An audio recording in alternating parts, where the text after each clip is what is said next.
नमस्कार दोस्तों। यूपी के मुख्यमंत्री योगी आदित्यनाथ ने देश की एक समाचार एजेंसी पीटीआई को इंटरव्यू दिया है। इंटरव्यू क्या है? प्रवचन नुमा इंटरव्यू है। काउंटर सवाल कम है, जवाब ज़्यादा है और हर जवाब में, ज़्यादातर जवाब में योगी आदित्यनाथ एक खास लहजे में एक धर्म विशेष के प्रति नफरत का इजहार करते हुए अपना जवाब दे रहे हैं। जिस धर्म के प्रति नफरत का इजहार करते हुए जवाब दे रहे हैं, कहने की ज़रूरत नहीं है, वो मुसलमानों की कौम है। कावड़ का जिक्र है, नमाज का जिक्र है, उद्दंडता का जिक्र है, अनुशासन का जिक्र है। और ये कहते हुए योगी आदित्यनाथ अपने जवाबों में ये साबित करने की कोशिश करते हैं कि मुसलमान, नमाज पढ़ने वाले लोग उद्दंड होते हैं, उद्दंडता करते हैं, सड़क पर नमाज पढ़ते हैं, और हिंदू अनुशासन वाले होते हैं, कावड़िए अनुशासन के साथ चलते हैं। और तमाम सवाल जवाब के बीच, जैसा कि मैंने कहा, काउंटर सवाल गायब है। तो चूंकि उस इंटरव्यू के कुछ हिस्से आप अलग अलग चैनल पर देख रहे होंगे, मैंने भी देखा, हो सकता है विस्तार से आज शाम या कल आप देखें, तो मुझे लगा योगी आदित्यनाथ के उस इंटरव्यू में कही गई उनकी बातों का पोस्टमार्टम होना चाहिए कि ये योगी आदित्यनाथ जो बोलते हैं वो सच है क्या, उनके दावे सच हैं क्या, या उनकी नफरती सोच उनके जवाब से झलक रही है, तो उसकी हकीकत क्या है। योगी आदित्यनाथ ने जो कहा, 5-6 पॉइंट्स मैं आपको पहले सुनाता हूं और उसके बाद उसका काउंटर। योगी आदित्यनाथ ने कहा, चूंकि कांवर वर्सेस नमाज कई दिनों से चल रहा है और ईद की नमाज से पहले लगातार देश में बीजेपी नेताओं ने ऐसा माहौल बनाया, सड़क पर नमाज पढ़ने वालों के खिलाफ, सड़क पर जो नमाज पढ़ेंगे उनके खिलाफ एफआईआर होगी, कार्रवाई होगी, पासपोर्ट जब्त हो जाएगा, लाइसेंस जब्त होगा। ये सब यूपी सरकार की तरफ से, यूपी पुलिस की तरफ से कहा गया। सख्त कार्रवाई, जैसे सड़क पर नमाज क्या पढ़ लिया, बहुत बड़े आप गुनाहगार हो गए, या नमाज सड़क पर पढ़ना बहुत बड़ा गुनाह हो गया। योगी आदित्यनाथ ने जो कहा है, पर्व और त्यौहार उद्दंडता करने के माध्यम नहीं है। स्क्रीन पर जो तस्वीरें देख रहे हैं, इनमें से कोई नमाजी नहीं है और ये ईद के मौके की तस्वीरें नहीं है। ये उत्पात, हंगामा, तोड़फोड़ ईद के मौके पर नहीं हुई है। उन्होंने कहा कि अगर सुविधा चाहिए तो अनुशासन का पालन जरूरी। सही कहा, अनुशासन का पालन होना चाहिए। उन्होंने कहा, कांवर यात्रा हरिद्वार से अन्य क्षेत्रों तक जाती है। कांवर यात्रा है तो फिर सड़क के जरिए ही लोग जाएंगे। सड़क चलने के लिए है, नमाज पढ़ने के लिए। अब दो कंट्राडिक्टरी, विरोधाभासी बातें योगी आदित्यनाथ ने कही। सड़क चलने के लिए है, नमाज पढ़ने के लिए नहीं। मतलब सड़क नमाज पढ़ने के लिए नहीं है, लेकिन सड़क कांवर यात्रा चलने के लिए है। उसके बाद उन्होंने कहा, नमाज की जगह ईद, मस्जिद, सड़क नहीं है। सही बात है, नमाज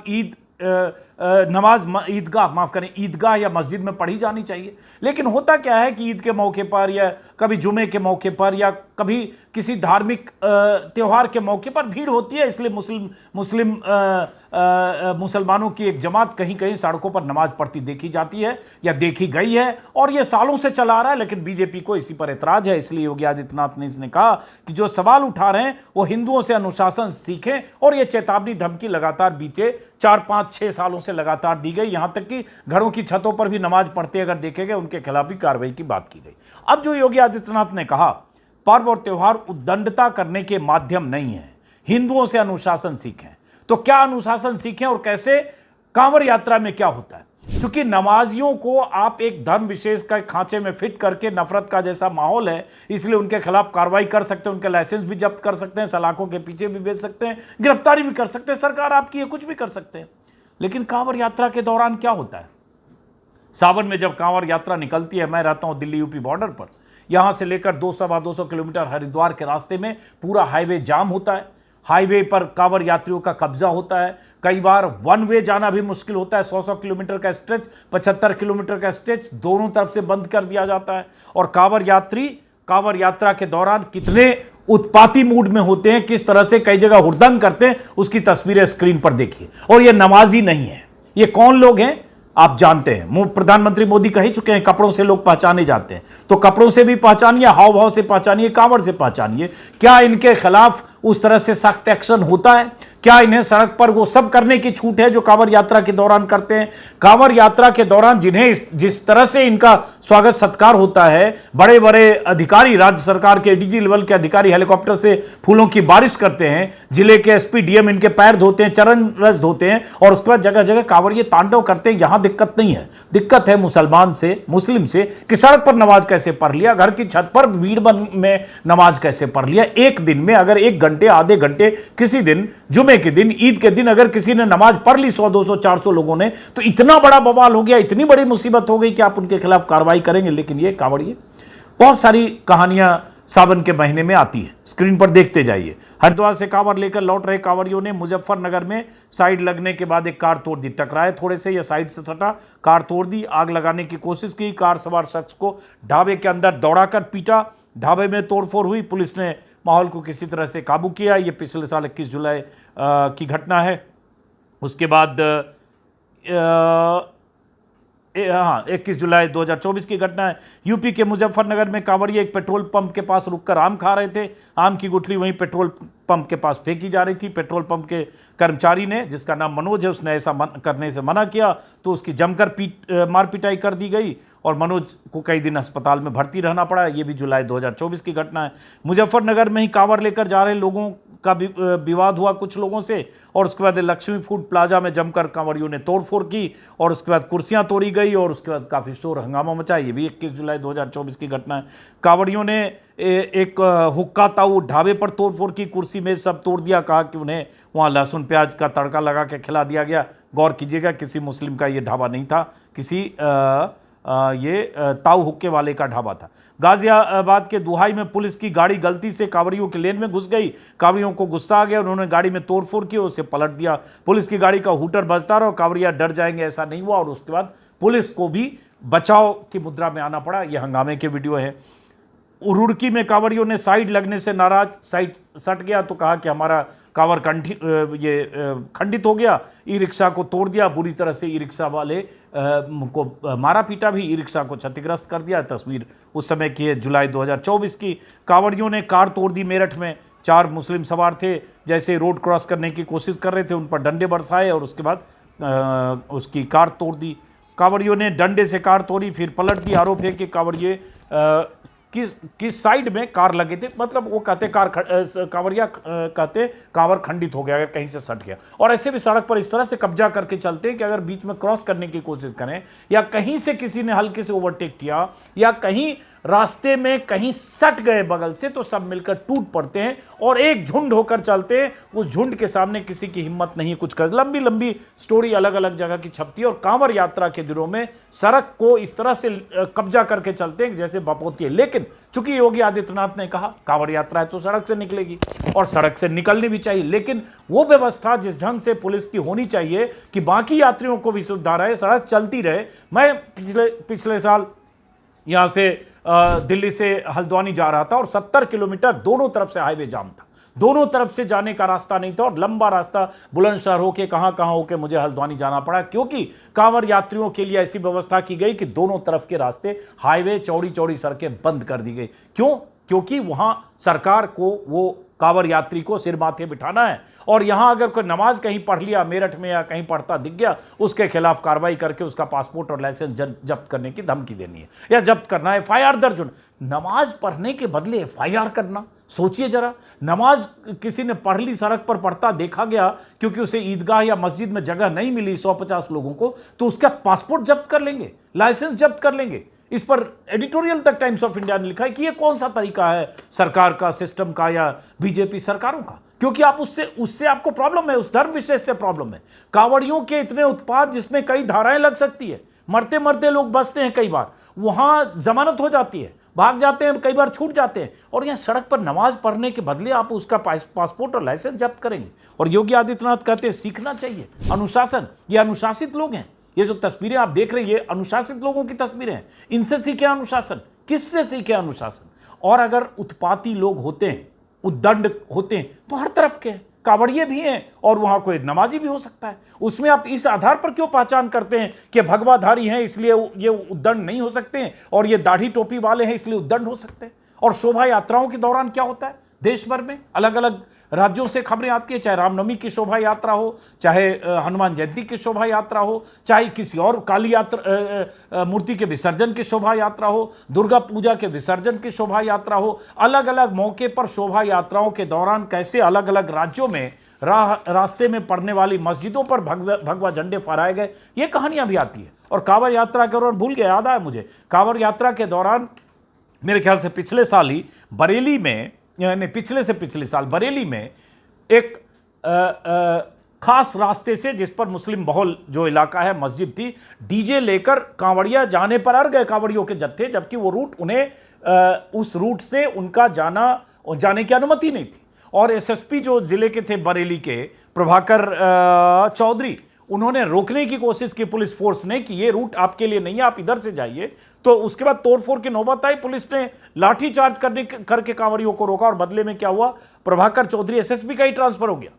क्योंकि पुलिस को यह अख्तियार नहीं है कि कांवड़ यात्री अगर बेलगाम हो जाए, अगर उद्दंडता पर उतारू हो जाए, अगर उत्पात करने लगे, तो भी उनसे सख्ती नहीं कर सकते। अगर उनसे सख्ती की तो आपका ट्रांसफर हो सकता है, आपको सजा मिल सकती है, कांवड़ यात्रियों को नहीं, क्योंकि वहां तो मोदी जी की और योगी जी की सरपरस्ती है। योगी खुद पुष्प वर्षा करते हैं। और यहां नमाज के पहले, ईद के पहले, हर पर्व के पहले इतनी चेतावनी, इतनी धमकी की तरह बात कही जाने लगती है। होली के पहले क्या हुआ, वो एक सीओ, जो संभल के सीओ, धमकियां देना उन्होंने शुरू की, और योगी आदित्यनाथ ने ठप से मुहर लगा दी कि सीओ सही कह रहा है कि जिन्हें होली के रंग से दिक्कत है वो घर से बाहर ना निकलें, सड़कों पर ना निकलें, जिस अंग में लग जाए रंग उस अंग को काट लें, ये तक कह दिया गया। अगर आप कहते हैं सड़क चलने के लिए होता है, नमाज पढ़ने के लिए नहीं, तो ये बात होली पर भी लागू होती है कि होली घर में खेलिए, कैंपस में खेलिए, सड़क होली खेलने के लिए नहीं है। और ऐसे भी नहीं सड़क पर जोर जबरदस्ती किसी को रंग डाल दें, और उसके बाद आप कहें कि होली में अगर आपको रंग से दिक्कत है तो निकलिए नहीं। कोई मंत्री अगर कह दे कि पुरुषों को, मुस्लिम पुरुषों को अगर रंग से दिक्कत है तो तिरपाल का हिजाब लगा लें, ये कह सकते हैं आप, क्योंकि वो आपकी सत्ता है, आपकी सरकार है, हिंदुत्ववादी ब्रिगेड के आप पक्षधर हैं या उसके नुमाइंदे हैं, और वहां एक धर्म विशेष के लोग हैं जिन्हें आप आसानी से सब धर्म की चेतावनी दे सकते हैं। और वो सीओ अनुज चौधरी जो पहलवान थे पहले, वो न सिर्फ शोभा यात्रा में शामिल होते हैं, अभी हाल में फिर उनका एक वीडियो वायरल हो रहा है जिसमें वो भजन कीर्तन कर रहे हैं और उसके बाद भाषण दे रहे, प्रवचन दे रहे हैं अपना जो भी किसी धार्मिक अनुष्ठान में, पुलिस की वर्दी में। ये कैसे, ये किसी भी ढंग से पुलिस मैनुअल, पुलिस रूल के खिलाफ है। क्या वर्दी में होकर किसी धर्म विशेष के नुमाइंदे नहीं हो सकते? वर्दी में होकर किसी धार्मिक यात्रा में शामिल नहीं हो सकते? वर्दी में होकर किसी धार्मिक यात्रा में शामिल होकर अपनी धार्मिक पहचान के आधार पर आप ड्यूटी नहीं निभा सकते? लेकिन निभा भी रहे हैं। उन्हें योगी की सत्ता का वरदहस्त हासिल भी है। और तभी योगी आदित्यनाथ अगर इस तरह की बातें करते हैं कि पर्व और त्यौहार उद्दंडता करने के माध्यम नहीं है, कुंभ से सीखें धार्मिक अनुशासन, और कुंभ में क्या हुआ, कैसे लूट हुई, वो कहानी अभी तो चलिए अलग है। लेकिन योगी का रवैया, जब ये इंटरव्यू दे रहे थे, इंटरव्यू का कुछ हिस्सा जो मैंने एक्स पर और टीवी पर देखा, जब वो नमाज, सड़क पर ये नहीं हो सकती, तो बोलते समय उनके चेहरे से एक तरह से हिकारत और चेहरे से नफरत वो चेहरे से टपक रही है। और यही वजह है कि बीते कुछ सालों में देश भर में धार्मिक यात्राओं के दौरान या उसके पहले तनावपूर्ण माहौल पैदा किया जाता है बयानबाजी के जरिए, बयान दे देकर। ईद अच्छे से बीत गई, छिटपुट कुछ घटनाएं हुई होगी, लेकिन एक तरह से शांतिपूर्ण बीता। तो अब ये इंटरव्यू आ रहा है, और इस तरह से बयान अभी अलग अलग बहाने तलाशे जाएंगे, और उन बयानों की बिना पर हर समय हर शहर में तनाव पैदा करने की कोशिश होगी। शोभा यात्रा का जिक्र किया हमने, एक लंबी लिस्ट है कि शोभा यात्राओं के दौरान या धार्मिक यात्राओं के दौरान, हिंदू पर्व के मौके पर किस तरह से राह में पड़ने वाली मस्जिदों और मीनारों पर भगवा झंडे फहराए गए। अभी बहराइच का दंगा क्यों हुआ? वो काफिला जो गुजर रहा था दुर्गा पूजा मूर्ति विसर्जन समारोह का हिस्सा बनते हुए, और एक मुस्लिम के घर पर वहाँ हरा झंडा था, उसको उतारकर भगवा झंडा फहराने एक लड़का चढ़ गया, तनाव हुआ, गोली चली, और उसके बाद जो हिंसा हुई वो दुनिया जानती है। उसी तरह से शोभा यात्रा के दौरान एक लंबी लिस्ट है। अभी मेरे ख्याल से पिछले साल ही भागलपुर में, बिहार के भागलपुर में हुआ कि रास्ते में किसी मोहल्ले में लोग गुजर रहे थे, टमटम चौक में, वहाँ मूर्ति, काली मूर्ति विसर्जन के दौरान एक लड़का मस्जिद की दीवार पर चढ़ गया, भगवा झंडा उसने फहरा दिया। उसी तरह से मेरठ में, गाजीपुर में, आगरा में जैसे जनवरी 2024 में हुआ कि राम मंदिर प्राण प्रतिष्ठा समारोह के दिन शोभा यात्रा के दौरान करीब 1000-1500 लोगों की भीड़ मस्जिद में घुस गई और उसने भगवा झंडे फहरा दिए। शाहजहांपुर में जनवरी 2024 में हुआ, जहां मस्जिद से हरा झंडा हटाकर उसकी जगह भगवा झंडा फहरा दिया गया, जय श्री राम लिख दिया गया। तो क्या ये नमाजी थे? ये करने वाले उत्पाती नहीं थे? क्या अनुशासन के साथ ऐसा कर रहे थे?